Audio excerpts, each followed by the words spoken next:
ദൈവനാമം മൂത്തപ്പെടുമാറാകട്ടെ. ഇന്നെന്നെ ശ്രമിക്കുന്നതിൻ്റെ എല്ലാ പ്രിയപ്പെട്ടവർക്കും നമ്മെ ചേർത്തുകൊള്ളുവാനായി വേഗം വരുന്ന കർത്താവായ യേശുക്രിസ്തുവിൻ്റെ നാമത്തിൽ സ്നേഹവന്ദനം. ഇന്നത്തെ ചിന്തയ്ക്കായിട്ട് നമുക്കൊരു വേദഭാഗം വായിക്കാം. ലൂക്കോസ് എഴുതിയ സുവിശേഷം 19 അധ്യായത്തിൻ്റെ 13 വാക്യം.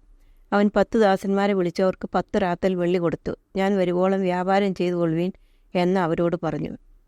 മനുഷ്യനെ സന്തുഷ്ടമായി ജീവിക്കാൻ ആവശ്യമായ പലതും ദൈവം ലോകത്തിൽ എല്ലാവർക്കും നൽകുന്നു.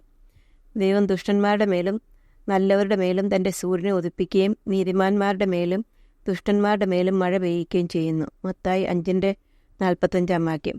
സമയം, വെള്ളം, വായു, വെളിച്ചം, മക്കൾ, പണം, മാതാപിതാക്കൾ, ഭവനം, രക്ഷ ഇവ എല്ലാവർക്കും നൽകുന്നു. ഒരുത്തിന് സ്പെഷ്യലായിട്ട് കൊടുക്കുന്നില്ല, എല്ലാവർക്കും കർത്താവ് കൊടുക്കുന്നു. മാത്രമല്ല, കർത്താവ് സ്വർഗത്തിലെ സകല മഹത്വവും വെടിഞ്ഞു വന്നത് എല്ലാവർക്കും നിത്യജീവൻ, നിത്യരക്ഷ നൽകുവാനായിട്ടാണ്. ഇതാ ലോകത്തിൻ്റെ പാപത്തെ ചുമക്കുന്ന ദൈവകുഞ്ഞാടായി അവൻ വന്നു. ദൈവത്തെ കൈക്കൊണ്ട് ദൈവത്തിൻ്റെ നാമത്തിൽ വിശ്വസിക്കുന്ന ഏവർക്കും ദൈവമക്കളാകുവാൻ അവൻ അധികാരം കൊടുത്തു. നാം കർത്താവ് തന്നതിനെ എങ്ങനെ വിനിമയം ചെയ്യുന്നു, അതനുസരിച്ചാണ് നമ്മുടെ ജീവിതത്തിൻ്റെ ജയപരാജയങ്ങൾ ഇരിക്കുന്നത്.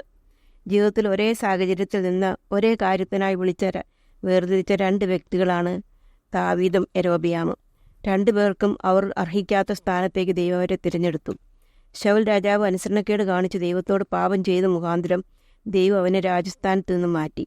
അവന് പകരം ഒരാട്ടിടയനായി ആടിനെ മേയിച്ചുകൊണ്ടിരുന്ന ദാവീദിന് ആ സ്ഥാനം നൽകി എന്ന് നമുക്ക് 1 ശമൂവേൽ 16:7 മുതൽ 7 12 വാക്യത്തിലും കാണാം.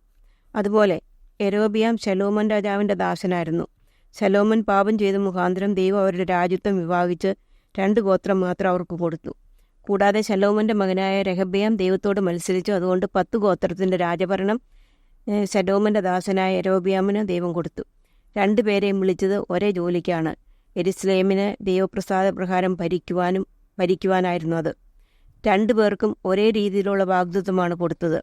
ദൈവം ദാവീദിനോട് പറഞ്ഞു, നിന്റെ ഗ്രഹവും നിന്റെ രാജ്യത്വവും എൻ്റെ മുമ്പാകെ എന്നേക്ക് ഉറച്ചിരിക്കും. 2 ശമൂവേൽ 7:16 വാക്യം. യൊരോബെയാമിനോട് ദൈവം പറഞ്ഞു, ഞാൻ നിന്നോട് കൽപ്പിക്കുന്ന ഒക്കെയും നീ കേട്ട് എൻ്റെ വഴികളിൽ നടന്ന് എൻ്റെ ദാസനായി ദാവീദ് ചെയ്തപോലെ എൻ്റെ ചട്ടങ്ങളും കൽപ്പനകളും പ്രമാണിച്ചുകൊണ്ട് എനിക്ക് പ്രസാദമുള്ള ചെയ്താൽ ഞാൻ നിന്നോട് കൂടിയിരിക്കും. നിനക്ക് സ്ഥിരമായൊരു ഗൃഹം പണിത് ഇസ്രായേലിന് നിനക്ക് തരും. 2 പേർക്കും മൂന്നാമതായിട്ട് 2 പേർക്കും തങ്ങൾ ആരാണെന്ന് തെളിയിക്കുവാനുള്ള അവസരം ദൈവം നൽകി. ദാവീദ് യഹോവയുടെ ശത്രുവായ ഗോലിയാത്തിനെ കൊന്ന് രാഷ്ട്രത്തെ രക്ഷിച്ചു. യൊരോബെയാമാകട്ടെ മിസ്രയീം രാജാവിൻ്റെ അടുക്കൽ പോയി അവിടെ പാർത്തു.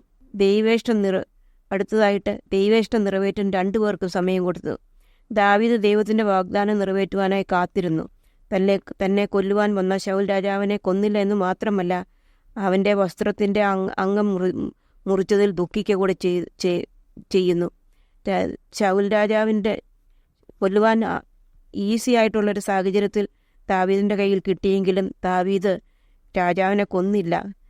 കാരണം ദൈവമാണ് പ്രവർത്തിക്കുന്നതെന്ന് പരിപൂർണമായിട്ട് വിശ്വസിച്ചു. പരിപൂർണമായി ദൈവത്തിൻ്റെ സമയത്തിനായി കാത്തിരുന്നു. എന്നാൽ യൊരോബെയാം ദൈവവഴി വിട്ട് വ്യാകുലമുള്ളവനായിട്ട് ജീവിച്ചു. അടുത്തതായിട്ട് 2 പേരും ദൈവം വാഗ്ദത്തം ചെയ്ത പോലെ രാജാവായി. ദൈവത്തെ സ്തുതിക്കുവാൻ 2 പേർക്കും അവസരമുണ്ടായിരുന്നു. ദാവീദ് രാജാവ് ദൈവമുമ്പാകെ തന്നെത്താൻ താഴ്ത്തി ഒരു നിസ്സാരനായി തന്നെത്താൻ മറന്ന് ദൈവത്തെ സ്തുതിക്കുന്നതായും ദൈവത്തിൻ്റെ പെട്ടകം അതിൻ്റെ സ്ഥാനത്തേക്ക് കൊണ്ടുവരുന്നതായും കാണുന്നു. ദാവീദ് രാജാവ് ദൈവത്തിന് യാഗം കഴിക്കുന്നതായി കാണുന്നു. യൊരോബെയാമാകട്ടെ പൊന്നുകൊണ്ടൊരു കാളക്കുട്ടി ഉണ്ടാക്കി അന്യദൈവത്തെ സേവിച്ച് ദൈവത്തിൻ്റെ കൽപ്പനകളെ ലംഘിക്കുന്നു. യഹോവയോടുള്ള ബന്ധത്തിൽ 2 പേരുടെ സമീപനവും. ദാവീദ് യഹോവയ്ക്ക് പ്രസാദമുള്ളത് ചെയ്തു. തെറ്റുകൾ ജീവിതത്തിൽ വന്നപ്പോൾ പശ്ചാത്താപിച്ചു ദൈവത്തോട് കൂടുതൽ അടുത്തു. അത് മുഖാന്തരം ദൈവത്തെ പാടി സ്തുതിക്കുന്നു. അനേക സങ്കീർത്തനങ്ങൾ എഴുതുവാൻ ദാവീദിന് സാധിച്ചു. ദൈവത്തിന് ഒരു ആലയം പണിയുവാൻ ആഗ്രഹമുണ്ടായിരുന്നു. എന്നാൽ രക്തം ചൊരിഞ്ഞ കൈ ആയതുകൊണ്ട് അത് വേണ്ട എന്ന് ദൈവം പറഞ്ഞപ്പോൾ അത് പണിയുവാനായി തൻ്റെ മകനോട് പറയുകയും ആലയത്തിന് വേണ്ടുന്ന പൊന്ന്, വെള്ളി, താമ്രം എന്നിവ ഒരുക്കുകയും ചെയ്യുന്നു. മാത്രമല്ല, ദാവീദിൻ്റെ ജീവിതത്തിൽ താഴ്മ ഒരിക്കലും വിട്ടുമാറാതെ കർത്താവ് ഇത്രത്തോളം കൊണ്ടുവരുവാൻ ഞാൻ എന്ന് പറയുന്നു. യൊരോബെയാമാകട്ടെ ദൈവത്തോട് അനുസരണക്കേട് കാണിച്ചു ദൈവത്തെ മറന്നു, അന്യദൈവങ്ങളെ സേവിച്ചു. അങ്ങനെ പാപം ചെയ്തെന്ന് പറയുവാൻ വന്ന പ്രവാചകൻ്റെ നേരെ കോപിച്ച് കൈ ഓങ്ങുന്നതായും കാണുന്നു. 2 പേരെക്കുറിച്ച് യഹോവയുടെ സാക്ഷ്യം. ദൈവത്തിന് പ്രസാദമുള്ള ജീവിതം നയിച്ച രാജാക്കന്മാരുടെ ജീവിതാവസാനത്തെക്കുറിച്ച് പറയുമ്പോൾ അവൻ യഹോവയ്ക്ക് പ്രസാദമുള്ളത് ചെയ്തു തൻ്റെ പിതാവായ ദാവീദിൻ്റെ വഴികളിൽ വലത്തോട്ടോ ഇടത്തോട്ടോ മാറാതെ നടന്നു. ദിനവൃത്താന്തം 3:34 വാക്യം. ദാവീദിനെക്കുറിച്ച് പറയുന്നത്, ഞാൻ ഇസ്സായിയുടെ മകനായ ദാവീദിനെ എനിക്ക് ബോധിച്ച പുരുഷനായി കണ്ടു. അവൻ എൻ്റെ ഹിതമെല്ലാം ചെയ്തു. പ്രവൃത്തി 13:22 ഇതായിരുന്നു ദാവീദിനെക്കുറിച്ചുള്ള ദൈവത്തിൻ്റെ സാക്ഷ്യം. ദൈവത്തിൽ നിന്ന് അകന്നു നടന്ന രാജാക്കന്മാരുടെ ജീവാവസാനത്തെക്കുറിച്ച് പറയുമ്പോൾ അവൻ യഹോവയ്ക്ക് അനിഷ്ടമായുള്ള ചെയ്തു. യെരോബിയാമിൻ്റെ വഴികളിലും അവൻ ഇസ്രായേലിന് കൊണ്ട് ചെയ്യിച്ച പാപത്തിലും നടന്നു. അതുകൊണ്ട് യെരോബിയാമിനുള്ള സൗന്ദര്യനും അസുന്ദരനുമായ പുരുഷപ്രതിയൊക്കെയും ഇസ്രായേലിൽ നിന്ന് ഛേദിക്കുകയും കാഷ്ടം കോരി കളയുന്ന പോലെ യെരോബിയാമിൻ്റെ ഗ്രഹം തീരെ മുടിഞ്ഞു പോകുവാൻ അവസരം വരികയും അതിനെ കോരിക്കളയുകയും ചെയ്യും. യെരോബിയാമിൻ്റെ സന്തതിയിൽ പട്ടണത്തിൽ വെച്ച് മരിക്കുന്നവരെ നായ്ക്കൾ തിന്നും, വയലിൽ വെച്ച് മരിക്കുന്നവരെ ആകാശത്തിലെ പക്ഷികൾ തിന്നും. എത്ര ദാരുണ്യമായ ഒരവസ്ഥ! നമ്മുടെ ജീവിതവും പ്രവൃത്തിയും ഒരു ദിവസം വെളിപ്പെടും സഹോദരിമാരെ. ദൈവരക്ഷ നമുക്ക് എല്ലാവർക്കും ഒരുപോലെ ദാനമായിട്ട് തന്നു. പരിശുദ്ധാത്മാവിനെ തന്നു. കൂടാതെ രക്ഷിക്കപ്പെട്ടുമ്പോൾ നമുക്ക് താലന്തുകളും അതുകൊണ്ട് വ്യാപാരം ചെയ്യുവാൻ കൽപ്പിച്ചിട്ടാണ് പോയിരിക്കുന്നത്. നമ്മുടെ പ്രവൃത്തി പൊന്നെ വെള്ളി വിലയേറിയ കല്ല് എന്നിവയാണെങ്കിൽ നാം ചെയ്ത പ്രവൃത്തിക്ക് തക്ക പ്രതിഫലം നമുക്ക് കിട്ടും. അല്ല മരം പുല്ല് വൈക്കോൽ എന്നിവ കൊണ്ടാകുന്നുവെങ്കിൽ ആ ദിവസം തീയിൽ കൂടെ പോകുമ്പോൾ വെന്തു പോവുകയും ഛേദം വരികയും ചെയ്തു. നമ്മെ തന്നെ ശോധന ചെയ്ത് ദൈവത്തിന് പ്രസാദമുള്ളവരായിട്ട് ജീവിക്കുവാൻ ദൈവം നമ്മെ സഹായിക്കട്ടെ. ദൈവസന്നിധിയിൽ നല്ല ദാസി എന്നുള്ള വിളി കേൾക്കുവാൻ ദൈവത്തിൻ്റെ കൃപ നമുക്ക് ലഭിക്കുമാറാകട്ടെ.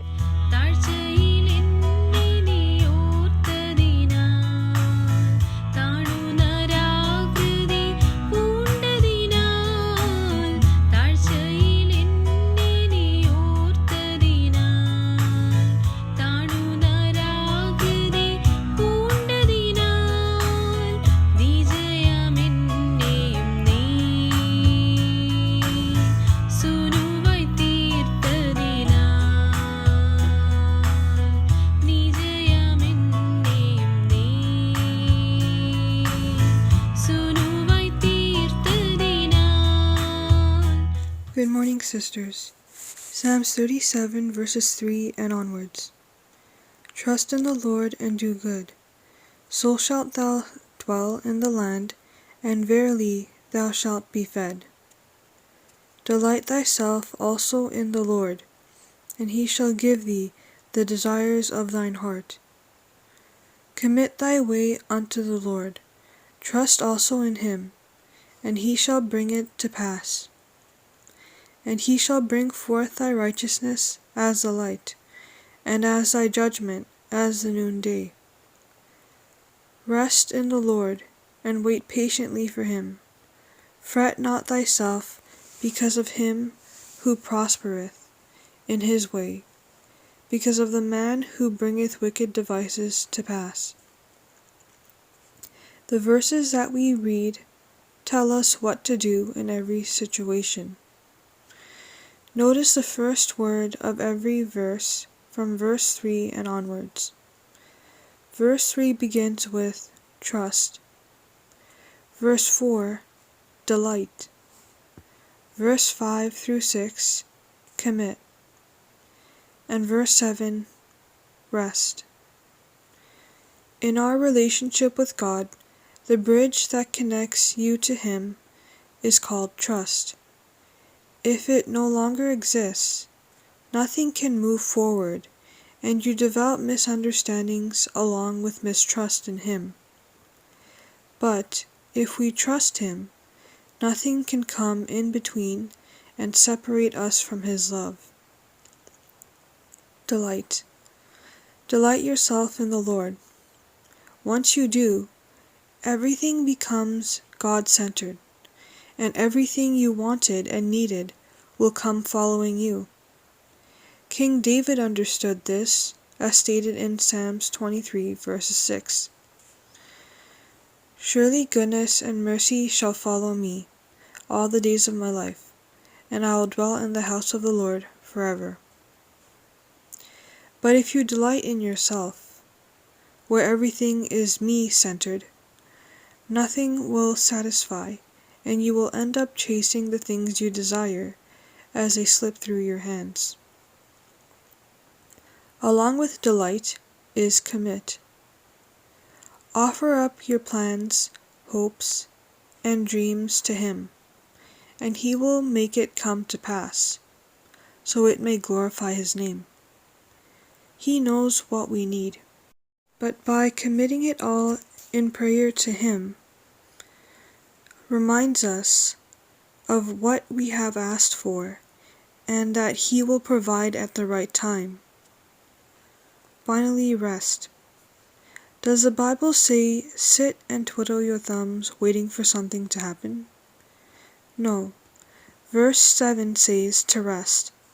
Wait patiently for Him, and fret not, because it all comes back to trusting in Him and giving up your burdens to Him completely.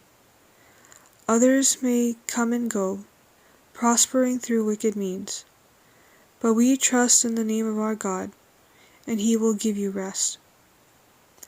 May we sing this song together.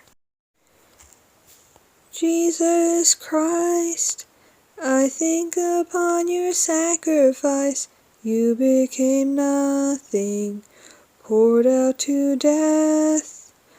Many times I've wondered at your gift of life. I'm in that place once again. And I'm in that place once again. And once again I look upon the cross where you died. I'm humbled by your mercy and I'm broken inside. Once again I thank you. Once again I pour out my life. Now you are exalted to the highest place, King of the heavens. One day I'll bow, but for now I marvel at your saving grace. I'm full of praise once again, and I'm full of praise once again. And once again I look upon the cross where you died. I'm humbled by your mercy and I'm broken inside.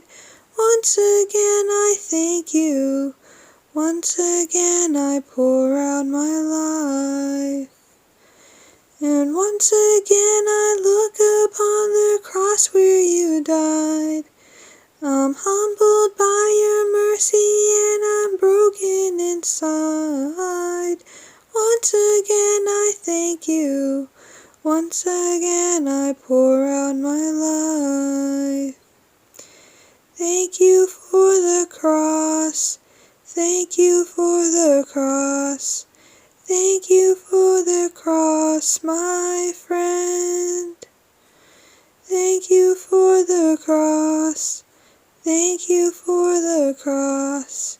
Thank you for the cross, my friend.